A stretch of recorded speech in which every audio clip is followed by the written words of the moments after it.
Morning student. मैं वंदना श्रीवास्तव आप लोगों का गार्डनिंग क्लास आज ले रही हूँ। मेरे गार्डनिंग वाले जो भी स्टूडेंट हैं मेरी क्लासेस को ध्यान से देखेंगे और सुनेंगे। यूनिट फर्स्ट हम लोगों ने गार्डनिंग कर लिया था, सिलेबस के अनुसार मैं आप लोगों को याद करा दूँ। यूनिट सेकेंड भी हम लोगों ने जैसे मेटेरियल सब टूल्स ये भी हम लोगों ने क्लास कर चुके थे हम लोग, ये भी क्लास हम लोगों ने कर लिया था। यूनिट थर्ड की बात है तो soil classification, texture and structure, method of preparation, sexual and vegetable cutting, layering, grafting and budding, ये सारा चैप्टर हम लोगों ने पहले ही कर लिया था। यूनिट फर्स्ट, यूनिट सेकेंड और यूनिट थर्ड। अब हम लोग आगे सिलेबस पर फोकस करते हुए मैं बताऊंगी ये किचन गार्डनिंग। आज हम लोग किचन गार्डनिंग के बारे में पढ़ेंगे, उसके बारे में जानेंगे। किचन गार्डनिंग आखिर है क्या?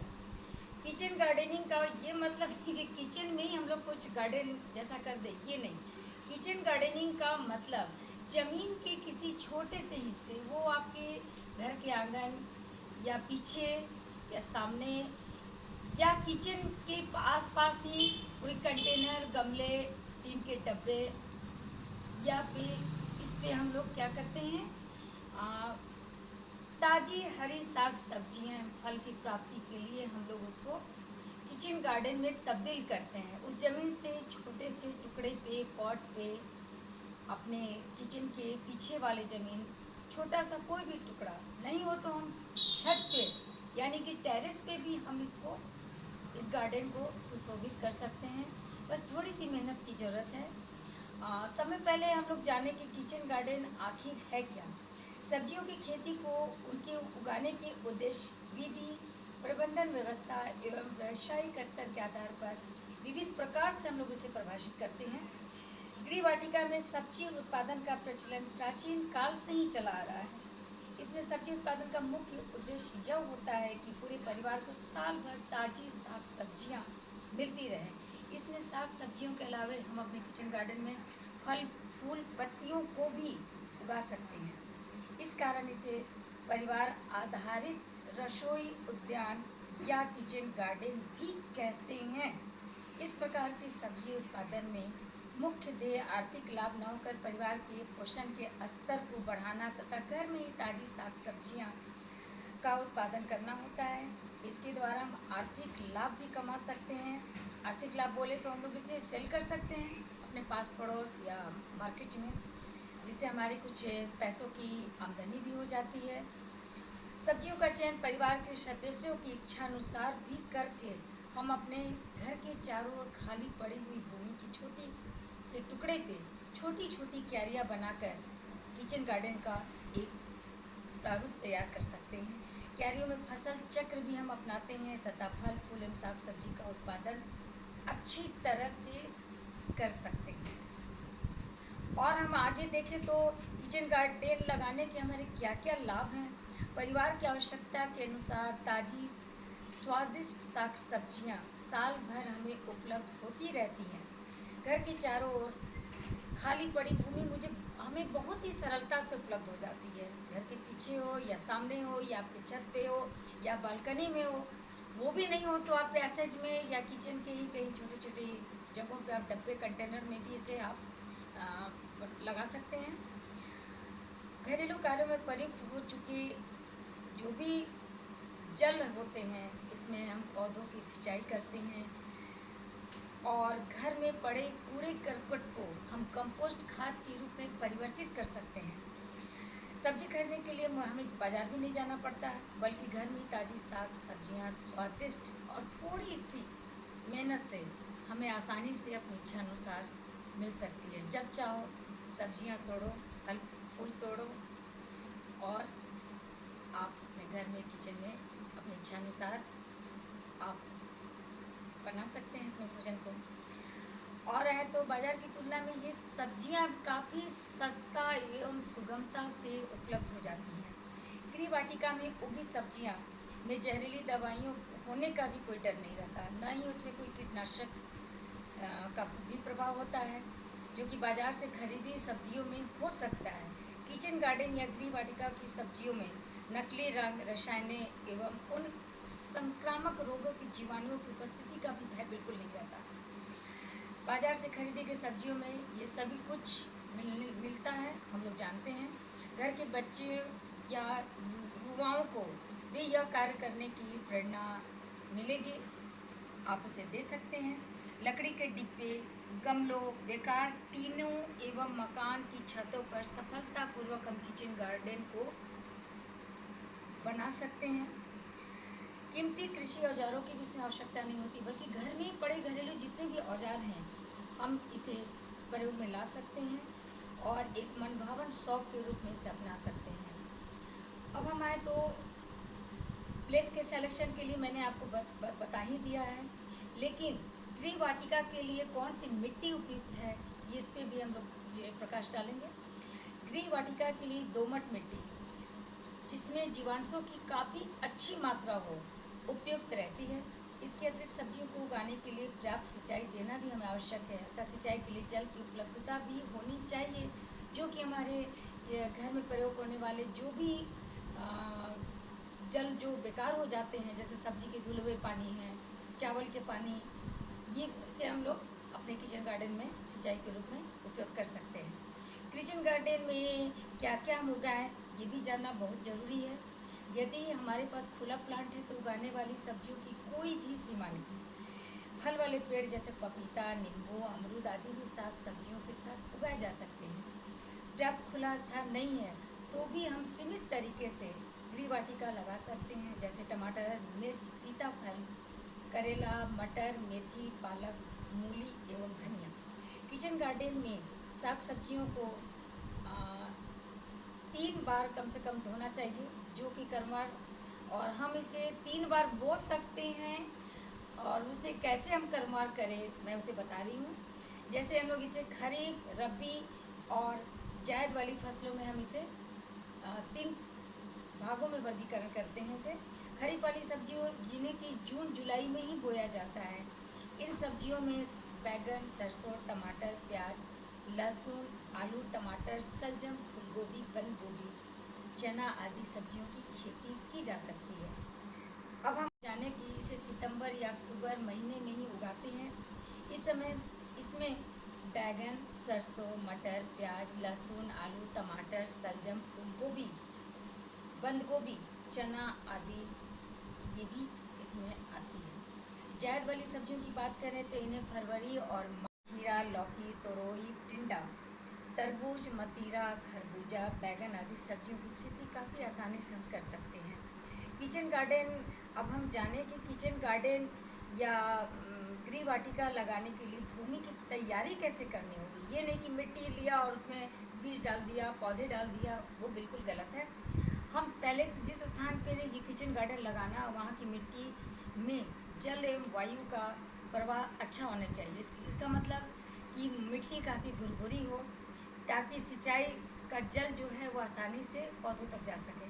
गृह वाटिका लगाने से पहले भूमि को तैयार कर लेना बहुत ही महत्वपूर्ण कदम है। मिट्टी जितनी भुरभुरी, कार्बनिक खाद एवं जीवांश तत्वों से भरपूर होगी, पैदावार उतनी ही अच्छी होगी। यदि बड़े क्षेत्रफल में सब्जियां लगानी हो तो इसके लिए जुताई डिस्क हैरो तथा 2 से 3 जुताई मिट्टी पलटने वाले हल या कल्टीवेटर से करनी चाहिए। इसके बाद अच्छी तरह से सड़ी हुई गोबर की खाद को 1 या 1.5 टन के प्रति हेक्टेयर के हिसाब से मिट्टी में मिला देना है। अगर घर में थोड़े स्थान में सब्जियां उगानी है तो उसके उगाने के लिए फावड़ा या कस्सी का उपयोग कर मिट्टी को अच्छी तरह से भुरभुरा कर क्यारियों में परिवर्तित कर लेते हैं तथा गोबर की खाद को इन क्यारियों में डाल देते हैं। लेकिन गोबर की खाद को पहले अच्छी तरह से उसे भी भुरभुरी करके और मिश्रित करके तब मिट्टियों में डालना चाहिए। गमले तैयार करते समय भी खुरपी से मिट्टी अच्छी तरह भुरभुरी कर गोबर की खाद को गमले में तैयार कर डालें। किचन गार्डन में खाद एवं उर्वरक का भी एक महत्वपूर्ण स्थान है। खाद एवं उर्वरक फसल को अच्छी तरह पैदावार करने में काफ़ी, इसके लिए आवश्यक है कि मिट्टी में कार्बनिक खाद का प्रयोग हो। खाद मिट्टी की दशा को सुधारती है एवं पौधों को आवश्यक पोषक तत्वों की भी पूर्ति करती है। इसके लिए किचन गार्डन के कोने में कंपोस्ट खाद का निर्माण किया जा सकता है। कंपोस्ट खाद हम आसानी से अपने घर में बना सकते हैं। घर का कूड़ा करकट, नाली का कचरा, मल मूत्र, भूसा, कागज की रद्दी आदि पदार्थों की बैक्टीरिया एवं फंजाई तथा विघटन सड़न से बना हुआ पदार्थ ही कंपोस्ट खाद, जो कि हमारे किचन गार्डन के लिए बहुत ही पौष्टिक और ये उनकी पैदावार अच्छी करने के लिए बहुत ही अच्छी एक खाद है कंपोस्ट खाद। गृह वाटिका के क्षेत्रफल के आधार पर 6 फुट लंबा, 3 फुट चौड़ा एवं 3 फुट गहरा हम गड्ढा खोद लेते हैं। ऐसा करने से पोषक तत्व के घुल कर बह जाने की क्षति नहीं रहती, उसका डर बिल्कुल ही नहीं रहता, क्योंकि गड्ढा अगर गहराई कम होगी तो पोषक तत्व जो भी खाद आप जो भी पौधों तक जाना चाहिए वो सिंचित न होकर बह जाता है। इसलिए गड्ढे को हम लोग 3 फुट गहरा तक रखेंगे। गड्ढे में के पत्तों एवं रसोई की कूड़े करकट से हम भर देते हैं। 25 से 50 ग्राम यूरिया उसमें फैला देते हैं और पानी का सतह पर छिड़काव कर देते हैं। ये यदि गोबर आसानी से हमें मिल जाती है तो पौधों के अवशिष्ट के ऊपर 2.25 या 5 सेंटीमीटर मोटी गोबर की हम एक परत बिछा देंगे। कंपोस्ट गड्ढे में यूरिया मिलाने से हमारे 2 उद्देश्य पूरे होते हैं। पहला ये कि जीवाणुओं के लिए ऊर्जा का कार्य करता है, दूसरा यह जैवीय पदार्थों को जल्दी सड़ाकर खाद में सिर्फ नाइट्रोजन ही नहीं बल्कि फास्फोरस और गंधक जैसे तत्वों की भी वृद्धि करता है। खाद को 2 महीने तक हम सड़ने के लिए छोड़ देते हैं ताकि उनका बारी बारी से हम प्रयोग कर सकें। गृह वाटिका में क्यारी बनाकर साग सब्जियां उगाना। क्यारी बनाकर साग सब्जी उगाने से फावड़े या खुरपी से 10-15 सेंटीमीटर हम पहले गड्ढे खोद देते हैं और क्यारियों को समतल बनाएंगे और उसे चारों ओर से बांध देंगे। किचन गार्डन में हम बुआई कैसे करेंगे, जब इस पर हम लोग आते हैं। बुआई करने के लिए बीजों द्वारा भी बुआई होती है और पौधों द्वारा भी बुआई होती है। उन्नत किस्म के बीजों का ही हम प्रयोग करें। अगर बीजों की बुआई करनी है तो उचित समय एवं सही तरीके से बुआई के लिए सब्जी की किस्म के आधार पर निम्नलिखित 2 पद्धतियों में से किसी एक को ही हम चुनेंगे। गृह वाटिका में सब्जी उगाने के लिए सब्जी की किस्म के आधार पर 2 प्रकार से बुआई होती है, बीज द्वारा बुआई और पौधे द्वारा बुआई। बीज द्वारा बुआई में हमने बताया मूली, सलजम, मेथी, पालक, खीरा, करेला, लौकी, कद्दू, टिंडा, सेब, भिंडी आदि सब्जियों की बीज से मिट्टी में सीधे ही से बोए जाते हैं। बुआई से पहले बीजों का थीरम या कैप्टन या 2 ग्राम प्रति किलोग्राम बीज की दर से बीजोपचार कर लेना चाहिए। ये अच्छा होता है। अच्छी व जानी मानी कृषि कंपनियों के बीज लेने पर सामान्यतः बीज पहले से ही उपचारित रहते हैं, मतलब कि शुद्ध, पौष्टिक और मतलब अच्छी फसल पैदावार करने वाले बीज जो पौष्टिक हो, कीड़ा रहित, गले सड़े न हो, इसलिए हमें अच्छी कंपनियों के बीज लेने चाहिए। अब हम आते हैं तो बीजोपचार करने की बाद हम उसे लेके सब में पहले बुआई से पहले बताई गई विधि द्वारा भूमि को जुताई कर लें, हमने तैयार कर लिया है। खाद तथा उर्वरक की पहली खुराक भी हमने सब्जी के किस्म के अनुसार निर्दिष्ट मात्रा में हमने उसमें डाल दिया है। मिट्टी में, भूमि में, क्यारी में या गमलों में अंतिम जुलाई के समय मिट्टी में इसे जब जुताई करते हैं तो अंतिम जुताई के समय इसे अच्छी तरह से मिला देना है, डाल देना है। इसके बाद तुरंत सिंचाई कर देनी है जिससे उर्वरक अच्छी तरह उसमें जाके प्रभावी हो जाए। इसके बाद हम बुआई करेंगे। बुआई करने के लिए सब्जियों के बीजों की बुआई पंक्तियों में ही करनी चाहिए, मतलब जहाँ तहाँ नहीं, पंक्ति में एक क्रमानुसार। इससे करने से पौधे के बीच हमें स्थान भी उचित स्थान और दूरी छोड़ के ही बुआई करनी है, ताकि फैलने वाले पौधे हैं वो एक दूरी रहने से वो जब उनका फैलाव होता है तो वो अच्छी तरह से विकसित होते हैं, फैलते हैं। और यही हम अगर दूरी नहीं रखेंगे तो फैलने वाले पौधे बिल्कुल ही नज़दीक रहेंगे। उनका जब फैलाव होगा तो वो अच्छी तरह से उन्हें समुचित पोषण नहीं मिल पाता है और वो क्या होते हैं, उचित स्थान और उचित पोषण के अभाव में वो अच्छी तरह से उनका ग्रो नहीं हो पाता है। विभिन्न सब्जियों के पौधे से पौधे की दूरी एवं कतार से कतार की दूरी भी अलग अलग होती है। कुछ पौधे दूरी पे लगाए जाते हैं तो कुछ ऐसे पौधे होते हैं जो नज़दीक लगाने से भी वो अपनी वो बिना फैलने वाले पौधे हैं वो ऊपर की तरफ ग्रो करते हैं। तो वो नज़दीक थोड़ी दूरी पर भी लगाई जाए तो कोई प्रॉब्लम नहीं है उसमें। अतः इसको ध्यान में रखते हुए हम बुआई कर लिए। उर्वरक की अब 2 अन्य खुराक लेंगे। 1 महीने बाद अगली खुराक सामान्यतः अगले 1 से 1.5 महीने बाद फूल भी आने शुरू हो जाते हैं। इसके बाद ऋतु एवं आवश्यकता अनुसार समय समय पर सिंचाई भी हम करते रहेंगे। सब्जियों को पहले 40-50 दिनों तक खरपतवार मुक्त रखना है। खरपतवार रखने से वो सड़ने गलने और अच्छी तरह से उन्हें पोषण नहीं मिल पाती है, इसलिए खरपतवार मुक्त हम रखें और समय समय पर निराई गुड़ाई भी करते रहें। बीजों की पंक्तियों में बोने से सब्जी पक जाने के बाद काटने की भी सुविधा काफ़ी अच्छी होती है और हमें कोई परेशानियों का सामना नहीं करना पड़ता। सब्जियों की उचित समय पर फिर हम तोड़ाई कर लें। अब रोपाई विधि में आए तो कुछ सब्जियां जैसे टमाटर, फूल गोभी, मिर्च, बैगन, प्याज, पुदीना आदि फसलें सीधे बीज द्वारा बुआई न करके बीज उगने के बाद उनकी पौधे की रोपाई करने से अधिक बढ़ती है, इसलिए ऐसी फसल के लिए बीज भी उचित रूप से ही किए जाते हैं। अब हम आए तो किचन गार्डन हेतु नर्सरी तैयार करने की विधि। कैसे हम नर्सरी तैयार करेंगे अपने किचन गार्डन के लिए? रोपाई करने के लिए, पौधे तैयार करने के लिए नर्सरी बनाने हेतु 4-5 बार गुड़ाई करके मिट्टी को अच्छी तरह भुरभुरा कर लेंगे।